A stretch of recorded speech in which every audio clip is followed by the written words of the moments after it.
이 시간에 함께 읽은 그 본문에서 그 하나님의 자녀의 신분과 권세에 대해서 하나님의 말씀을 전하도록 하겠습니다. 그러니까 우리나라 조선 25대 왕이 철정이거든요. 원래 이름은 이원종이었고요. 그 젊은 나이인 19세에 왕이 되었어요. 그런데 이 철정이 그 왕이 되는 과정이 되게 흥미롭습니다. 왕이 되기 전까지 이원종이라는 이 청년은요, 강화도에서 살았어요. 나무꾼으로. 그리고 남의 집 종살이를 하면서 남의 집 일을 봐주면서 살아갔는데, 주인으로부터 때로는 무시를 당하고 매를 맞기도 하고, 그렇게 좀 사람들로부터 무시와 멸시당하는 그런 삶을 살았대요. 나무꾼으로 사는 삶이 얼마나 비참합니까? 원래 이원종이라는 이 청년은요, 왕족이었는데 왜 강화도에서 나무꾼으로, 때로는 남의 집에 종으로 살 수밖에 없었냐면, 그 집안이 원래 왕족이었는데 영모로 꾀했던 영모 집안이에요. 그래서 유배를 당해서 강화도에서 그렇게 이제 숨어서 살 수밖에 없었던 거죠. 그런데 24대 왕이 헌종인데, 헌종이 젊은 나이에 후사 없이 죽은 거예요. 그래서 이제 왕을 또 선택해야 되잖아요. 갑자기 이제 헌종이 병에 걸려서 죽으니까 또 대를 이은 또 왕자는 없고, 그리고 윗대 올라가서 또 살펴보니까 왕을 삶을 만한 사람이 없는 거예요. 직계 가운데는 왕이 없어요. 다 단절돼 갖고요. 그래서 반계 가운데 가장 가까운 왕족을 찾다 보니까 이 원종이라는 이 청년을 찾게 된 거예요. 그래서 영의정이 직접 강화도에 가서 이 나무꾼이었던 이 이원종을 왕으로 왕립해 갖고 센 왕이 조선의 25대 왕인 철종이에요. 그러니까 이 철종은 19세까지는 그 강화도에서 나무꾼으로, 남의 집에 종살이로 그렇게 살았고요. 그래서 사람들은 그 주변에서 강화도령이라고 그렇게 별명을 붙였다 그래요. 내가 일해서 나무를 팔아야지만이, 남의 집에 가서 종살이를 해야지만이 하루 먹고 살아갈 수 있는 그런 천한 신분의 사람이었죠. 누구도 알아봐 주신 사람 없고, 오히려 역적 집안이라는 그런 비난과 그 박해 속에서 살아갔던 그런 청년이었는데, 어느 날 왕이 된 거예요. 한 나라의 왕이 되었어요. 철종이 된 거죠. 왕의 말은 곧 그 당시에는 법이죠. 최고의 권력인 거죠. 이제는 일하지 않아도 돼요. 왕궁에서 먹을 거 다 챙겨줘요. 입을 거 챙겨줘요. 그 신하들이 다 대접해 들고 수송 주는 거죠. 하루아침에 나무꾼에서, 남의 집의 종의 신분에서 한 나라의 왕의 신분으로 어찌 보면 인생 역전을 이룬 거죠. 우리가 예수님을 믿는다는 거는요, 철정이 강화도의 나무꾼이었다가 한 나라의 왕의 신분으로 바뀌는 것보다 더 드라마틱한 인생 역전의 사건이에요. 예수님을 믿는다는 거는요, 믿기 전과 믿고 난 다음에 이 인생이 종에서 왕이 되는 철종의 신분이 바뀌는 그 사건보다 더 크고 더 놀라운 사건이라는 거죠. 예수님이 탄생한 것을 기점으로 역사를 나눠요.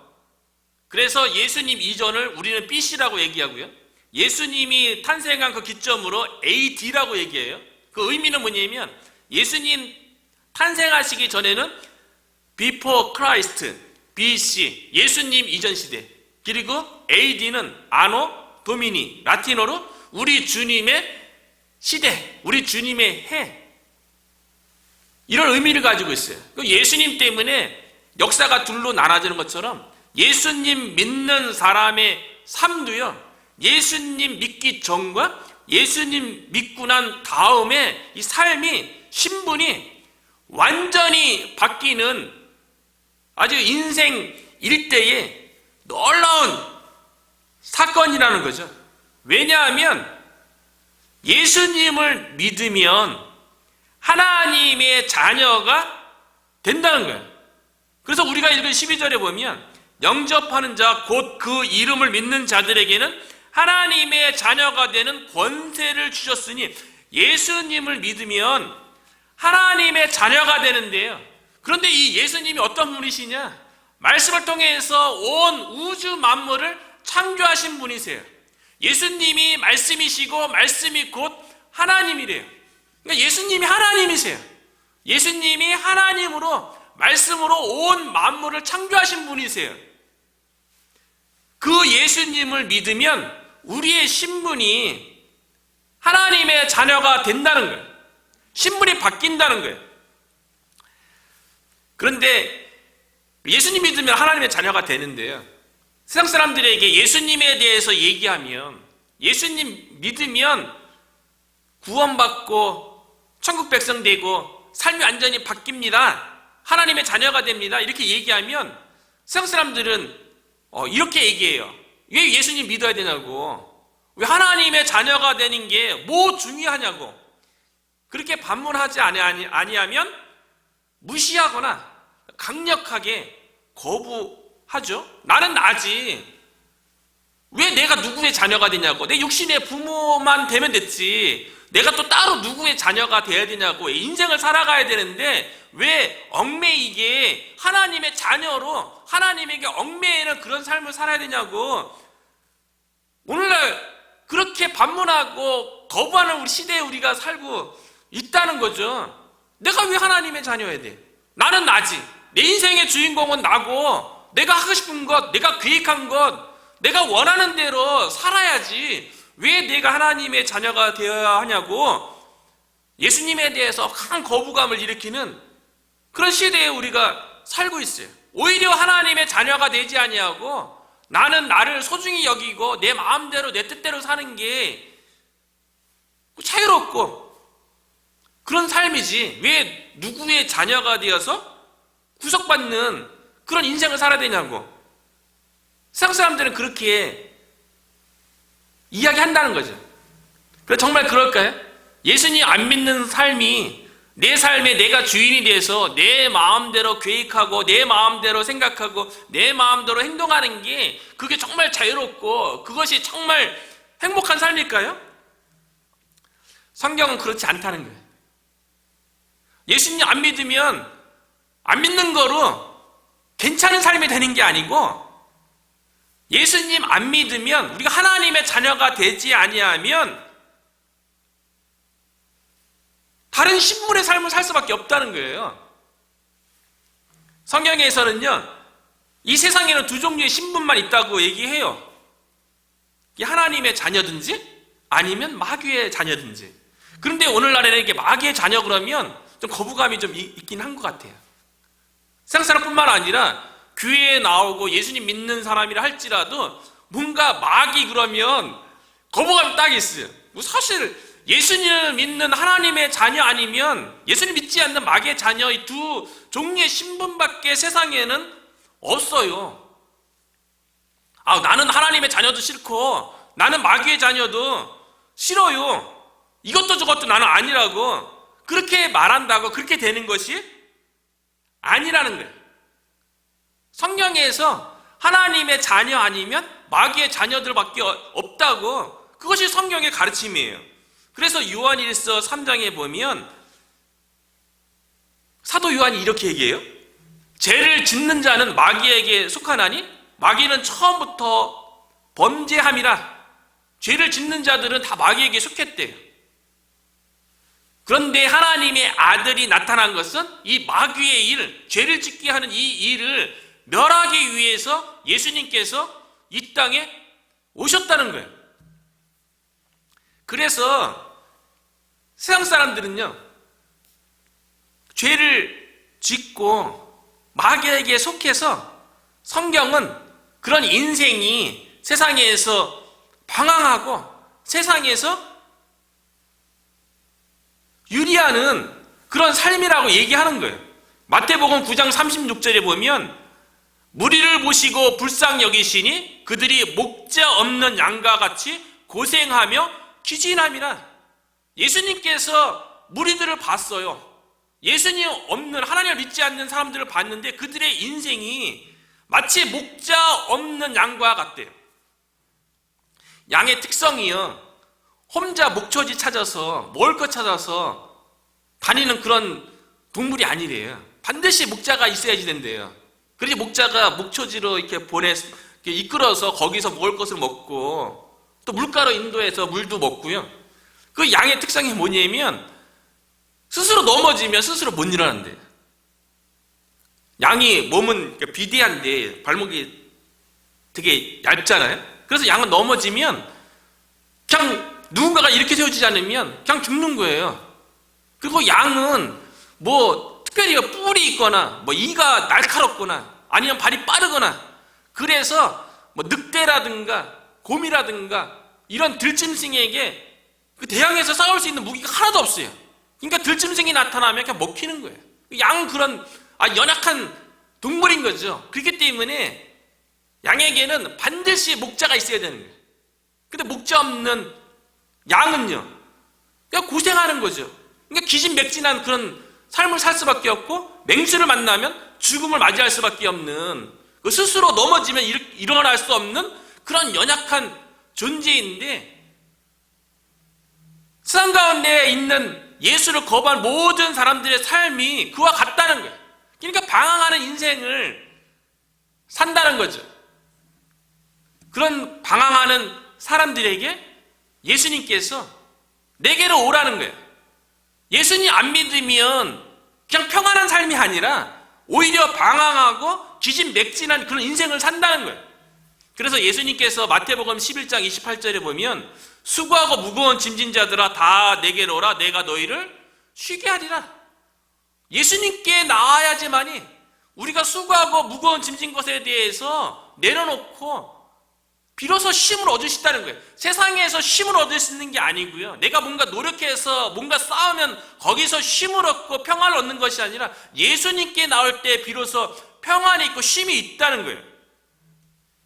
예수님께 나아야지만이 방황하는 인생이 아니라는 거예요. 그래서 요한복음 14장 6절에 보면 예수님께서 자신에 대해서 이렇게 소개하잖아요. 내가 곧 길이요 진리요 생명이다. 우리는 인생의 길을 다 찾잖아요. 한 번밖에 없는 인생이기 때문에 올바른 인생 살기를 원하잖아요. 근데 그 길이 예수님이래요. 예수님이 내가 곧 길이요 진리고 생명이라고 얘기하잖아요. 세상 가운데에서 우리가 자유함을 누리는 게 아니고요, 오히려 예수님 안에서 우리가 더 자유하게 된대요. 우리의 영혼이요. 그래서 요한복음 8장 32절에 보면 진리를 알지니 진리가 너희를 자유하게 하리라. 예수님은 떠난 인상은 세상 가운데서 방황하고 어디로 가야 할지 모르지만 예수님께 나오면 길과 진리와 생명을 발견하고 그 영혼이 자유하게 된대요. 이뿐입니까? 예수님께 나오면 세상에 줄 수 없는 평안도 준대요. 그래서 요한복음 14장 27절에 보면 평안을 너희에게 끼치노니 곧 나의 평안을 너희에게 주노라. 내가 너희에게 주는 것은 세상이 주는 것 같지 아니하니라. 너희는 마음의 근심도 말고 두려워하지도 말라. 세상에서도 평안을 준대요. 우리가 넉넉하게 돈을 모아놓으면 마치 근심 없는 것 같고 평안한 것처럼 누리잖아요. 그런데 예수님께서 주시는 평안은 세상이 주는 평안과 다른 차원이 다른 평안을, 우리의 마음 가운데 근심도 하지 않고 두려워하지도 않는 그런 평안을 우리에게 주신대요. 그래서 예수님 믿고 나서 가장 좋은 거는, 내가 누리는 복 가운데 가장 큰 특징은 주님 안에서 내 영혼이 자유한 거예요. 그리고 내 상황과 내가 직면한 모든 문제 가운데 평안을 누리는 거예요. 이게 예수님 믿는 자만이 가지는 축복이죠. 마음의 자유함과 평안. 그래서 이 예수님을 믿으면 신분이 하나님의 자녀가 된다는 거예요. 하나님의 자녀로서 누리는 그 복이죠. 근데 하나님의 자녀가 된다는 얘기는 달리 얘기하면 뭡니까? 우리가 예수님 믿어서 하나님의 자녀가 되었어요. 그 얘기는 하나님이 우리의 아버지가 되신다는 거예요. 예수님 믿기 전에는 하나님이 우리와 관계가 없고 하나님이 우리의 아버지가 아니죠. 그런데 우리가 예수님을 믿으면 하나님의 자녀가 되어서 하나님이 우리의 아버지가 되신다는 거예요. 예수님을 믿으면 우리 안에 성령님이 들어와 내주하세요. 그래서 로마서 8장 15절에 보면 너희는 다시 무서워하는 종의 영을 받지 아니하고 양자의 영을 받았으므로 우리가 아빠 아버지라고 부르짖느니라. 우리가 예수님을 믿으면 성령님이 내주하시는데요, 이 성령님은 양자 영이래요. 그래서 이 성령님 때문에 우리가 하나님에 대해서 아빠 아버지라고 부를 수 있다는 거예요. 우리에게 하나님이 아빠 아버지 되신다는 것만큼 든든한 백이 어디 있겠어요? 자녀에 대한 아버지의 책임과 의무는 사랑으로 돌봐주시는 거예요. 우리가 다 부모된 입장에 있지 않습니까? 자녀를 키워서 알잖아요. 부모의 입장은, 아버지의 입장은 사랑으로 자녀를 지극정성하게 돌보는 거예요. 그런데 하나님 아버지께서 우리 아버지가 되신다는 것은 하나님이 아버지로서 우리를 사랑으로 돌본다는 거예요.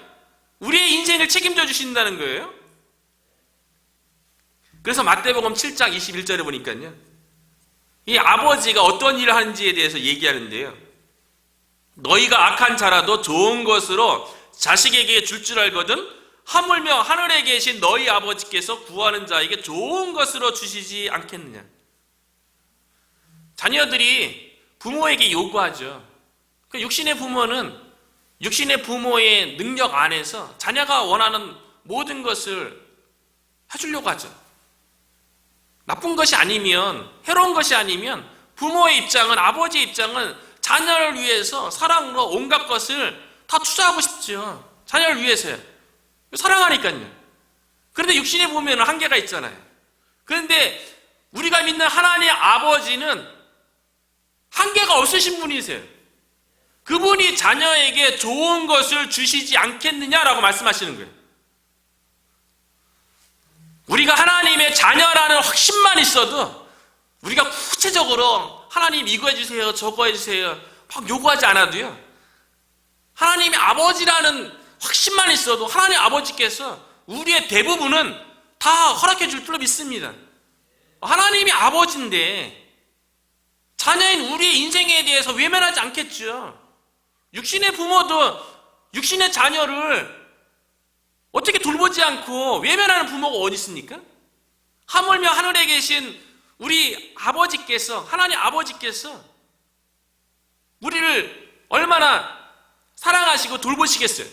그러니까 우리가 하나님의 자녀라는 확신만 있어도 우리의 모든 문제는 하나님께서 책임지실 줄로 믿는다는 거죠. 우리가 생각하는 것보다 더 좋은 것을 주신다는 거예요. 그래서 예수님께서 이렇게 말씀하세요. 하나님에 대해서 할 수 있거든이 무슨 말이냐? 믿는 자에게는 능치 못할 일이 없느니라. 하나님을 아버지를 믿으면, 그렇죠? 아버지께서 우리에게 좋은 것으로 능치 못할 일이 없는 거죠. 하나님께서 우리의 아버지 되시기 때문에 우리에게 베풀어 주시는 그 책임과 의무는 우리의 삶 모든 영역을 포함하고 있어요. 그래서 예수님께서 주기도문을 가르치시는 내용 가운데 보면, 주기도문 가운데 우리가 어떻게 고백합니까? 마태복음 6장 9절에 보면 하늘에 계신 우리 아버지여, 우리가 하나님을 찾을 때 하늘에 계신 우리 아버지여, 우리가 하나님의 자녀로서 아버지인 하나님을 찾으라는 거예요. 그러니까 하나님이 우리의 아버지로서 우리의 인생 가운데 책임지시는 것이 무엇이냐면, 주기도문을 보면 잘 기록하고 있어요. 오늘 우리에게 일용할 양식을 주옵시고, 아버지로서 우리에게 일용할 양식을 책임지신대요. 우리가 먹고 마시고 있고 생활하는 모든 영역에 대해서 우리의 하나님 아버지께서 주신다는 거예요. 그리고 우리가 우리에게 죄 지은 자를 사하여 준 것 같이 우리의 죄를 사하여 주옵시고, 우리가 삶 가운데 사람들을 만나고 인간관계 가운데 또 가족관계 가운데서도 서로 상처 주는 말 하기도 하고 상처받는 말을 듣기도 하고 인간관계 속에서 많은 죄를 짓잖아요. 그런데 그런 모든 죄들을 하나님 아버지께서 용서해 주신대요. 그리고 우리를 시험에 들게 하지 마옵시고, 우리가 시험 받을 일이 얼마나 많습니까? 세상 가운데 유혹이 많잖아요. 그런데 하나님께서 아버지로서 시험에 들지 않게 도와주신대요. 그리고 다만 악에서 구하옵소서. 악에 대한 도전이 세상 가운데 많이 있잖아요. 근데 그 악 가운데서 우리를 도와주시겠대요. 하나님께서 아버지로서 자녀인 우리들을 책임지시는 거예요. 그래서 우리가 예수님을 믿는다는 것은 하나님의 자녀가 되는 신분을 갖는다는 것은요, 일생일대의 모험이자 최고의 사건인 거예요. 마귀의 자녀가 하나님의 자녀가 되는 거예요. 마귀는 사망으로 이끌고 결국 멸망의 길로 들어가게 해요. 하지만 하나님 아버지는 생명으로 이끌어서 결국 영생에 이르게 한다는 거예요. 요한복음 10장 10절에 보면 도둑이 오는 것은, 도둑은 마귀예요. 도둑이 와요. 여러 가지 모양으로 와요. 우리 주변에 문화를 통해서 오고요, 전통의 이름으로 오기도 하고요, 어쩌면 종교의 탈을 가지고 오기도 해요. 그래서 도둑이 오는 것은 도적질하고, 도둑질해요. 우리 마음 가운데 있는 진리를 도둑질해요. 말씀을 도둑질해요. 우리 가운데 있는 구원의 확신을 막 도둑질해요. 그러니까 의심 갖게 하는 거죠. 그래서 죽이고 멸망시키려는 것뿐이요. 그래서 영적으로 죽이게 해서 결국 멸망길로 가게 한다는 거예요. 반면에 예수님이 온 것은, 내가 온 것은 양으로 생명을 얻게 하고 더 풍성히 얻게 하라는 것이나, 반면에 예수님은요, 우리에게 생명을 주고 영생을 주신다는 거죠. 우리가 예수님을 믿어서 하나님의 자녀가 된다는 이 신분의 변화가 얼마나 놀라운 변화입니까? 그래서 예수님께서 이 변화가 얼마나 드라마틱하게 놀라운 변화인지 요한복음 5장 24절에 보니까요, 예수님께서 이렇게 말씀하세요. 내가 진실로 진실로 너에게 이르노니 내 말을 듣고 또 나 보내신 이를 믿는 자는 영생을 얻었고 심판에 이르지 아니하나니 사망에서 생명으로 옮겼느니라. 예수님을 믿고 우리 신분이 바뀌는 것은요, 사망에서 생명으로 옮기는 그런 드라마틱한 변화라는 거예요. 그렇다면 우리가 예수님을 믿어서 하나님의 자녀가 되는 그런 신분의 변화가 어떻게 됩니까? 12절 다시 보면 영접하는 자 곧 그 이름을 믿는 자들에게 하나님의 자녀로서의 신분이 주어진다는 거예요. 영접해야 된대요.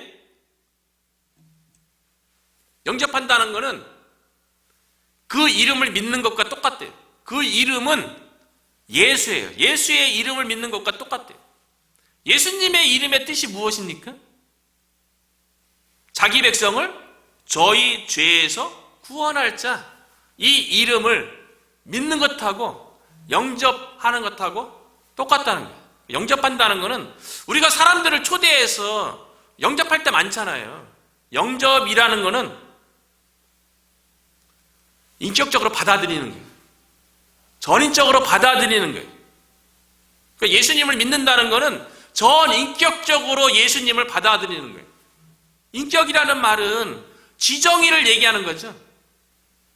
지는 예수님이 하나님의 아들 메시아로서 십자가 못 박혀 죽으시고 3일 만에 부활하셔서 나의 모든 죄를 용서했다는 것에 대해서 아는 거예요.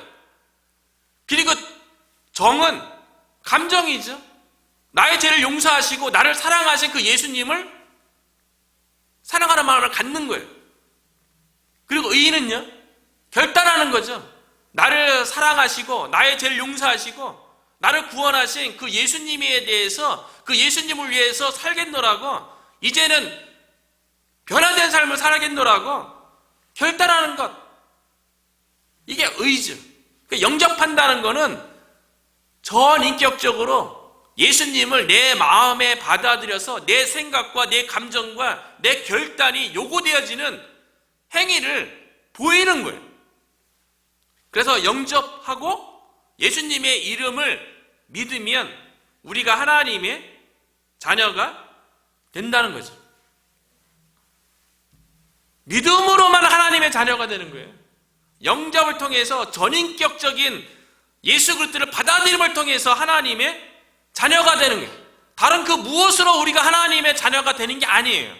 그래서 13절에 보면 이는 혈통으로나 육정으로나 사람의 뜻으로 나지 아니하고 오직 하나님께로부터 난 자들이니라.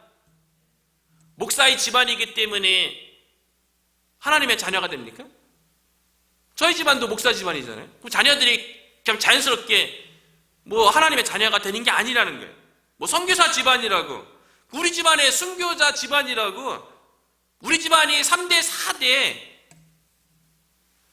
믿음의 집안이라고 그 자녀들이 하나님의 자녀라는 신분을 얻는 게 아니라는 거죠. 오직 예수 그리스도를 인격적으로 영접하는 걸 통해서 그 이름을 믿는 것을 통해서 하나님의 은혜로 하나님의 자녀가 된다는 거예요. 어떤 분은 가족 중에 믿음 좋은 사람이 있으면 그분이 나를 위해서 기도해주고 또 그분이 나하고 가깝게 있기 때문에 천국에 갈 수 있다고 그렇게 얘기하는 분들도 있어요. 그래서 어떤 남편은 아내가 믿음이 좋아서 자신은 믿음 생활하지 않다가 나중에 죽을 때쯤에 죽을 때 아내가 천국 가면 아내 치맛자락 붙잡고 나도 천국 갈 거라고 그렇게 이제 우스갯소리를 하는 사람이 있는데요. 그렇게 내 주변에 믿음 좋은 사람 때문에 나도 덩달아서 천국 가는 게 아니라는 게 오직 하나님께로부터 난 자들 예수 그리스도를 믿음으로 양자의 영 성령님이 내주하시는 걸 통해서 아빠 아버지라고 부르짖는 자들이 하나님의 자녀가 된다는 거죠. 그래서 고린도전서 12장 3절에 보니까요, 성령으로 아니하고는 누구든지 예수를 주시려 할 수 없느니라. 예수를 믿을 때 성령님이 오셔갖고요, 성령님이 예수님이 하나님의 아들 메시아라는 것을 믿게끔 하시는 거예요. 우리가 막 믿으려고 해서 믿어지는 게 아니고요, 우리가 예수님을 믿으면 성령님께서 예수 그리스도의 십자가 부활을 믿게 하시는 거예요. 우리는 믿어지는 거죠. 우리 안에 성령님이 있어서 믿어지는 거예요. 그러니까 은혜인 거죠. 하나님의 자녀가 되는 이 신분이요, 이 권세래요. 권세. 권세는요, 권위, 권력, 능력, 하나님의 자녀가 됐다는 것 자체가 권세라는 거예요. 마치 이런 거죠. 옛날에 아버지가 왕이면 나는 왕자로서 권세가 주어지죠. 오늘날에도 대통령이 선출되면 그 가족들이, 자녀들이 거기에 합당한 대우를 받잖아요. 그런데 우리 하나님이 온 만물을 창조하시고 지금도 주관하시는 분이세요. 그분이 우리 아버지가 되세요. 그 하나님 아버지의 자녀가 예수님 믿는 자라는 거예요. 그게 힘이라는 거예요. 건들지 못하는 거예요. 하나님의 자녀인데 누가 건듭니까? 저는 예수 그리스도를 믿고 정말 하나님의 자녀라는 확신이 있으면 저는 영적으로 시달리거나 영적인 어떤 공격에도 흔들리지 않는다고 저는 믿어요. 어떻게 성령님이 내주하시는 하나님의 자녀를 마귀가 아니라 마귀 할아버지라 할지라도 공격 못해요. 군대 있을 적에 저희 소대에 신입이 왔어요. 자신 있게 막 부대 생활을 하는 거예요. 근데 곧 알게 됐어요. 이 신병의 친척이 대령이라는 거예요. 그래서 신병이면 생활도 잘하기도 했지만 그 배경이 자기 친척이 삼촌인가가 대령이에요. 그러니까 소대에서 누구도 그 신병에게 나무라고 하거나 못하는 거예요. 뭐 본인도 열심히 행동하기도 했고요. 편안하게 군생활 했어요. 감사하죠. 대령 정도면 좋은 보직으로 갈 수도 있었는데 일반 부대로 왔으니까 그러니까 그 신병 그래서 누구도 건들지 못하는 거예요. 가끔씩 동물 왕국이라든가 아프리카 초원을 배경으로 한 거기 또 동물들의 그 생활을 보면 어린 사자가 이렇게 가는데 모든 동물들을 다 피하잖아요. 등치 큰 동물이든 아니 빠른 동물이든 다 피하잖아요. 왜 피합니까? 그 새끼 사자 옆 뒤에 엄마 아빠 사자가 있으니까. 우리가 하나님의 자녀예요. 우리의 뒷 배경에 온 만물을 창조하신 하나님 아버지가 계세요. 그러니까 누가 건듭니까? 우리가 하나님의 자녀라는 그런 그 신분에 대한 확신 가지고 미국에서도 살았으면 좋겠어요. 미국이 뭐 백인의 나라입니까? 앵글로 섹슨족의 나라입니까? 아니죠. 온 우주가 다 하나님의 나라고 미국도 하나님의 나라죠. 하나님이 주권자로 있는 나라죠. 주인이 하나님인데 잠시 미국에 있는 사람들이 백인들이 뭐 권력을 갖고 있는 것처럼 보일 것 뿐이지 하나님이 주인인 나라죠. 우리가 하나님의 자녀로서 이 땅 가운데서도 또 자신감을 가지고 우리 아버지가 하나님인데 담대하게 멋있게 살았으면 좋겠고요. 영적인 싸움에서도 내가 하나님의 자녀인데 누가 건듭니까? 사탄 마귀? 악한 영? 우리를 공격하지 못하죠. 하나님의 자녀이기 때문에. 그렇기 때문에 권세라고 얘기한 거예요. 그런 능력이 우리 가운데 있는 거예요. 하나님의 자녀라는 믿음을 가지고 우리가 세상 가운데서 또 승리하고 또 하나님께 영광 돌리는 그런 한 주간의 삶이 되기를 주님의 이름으로 축원합니다.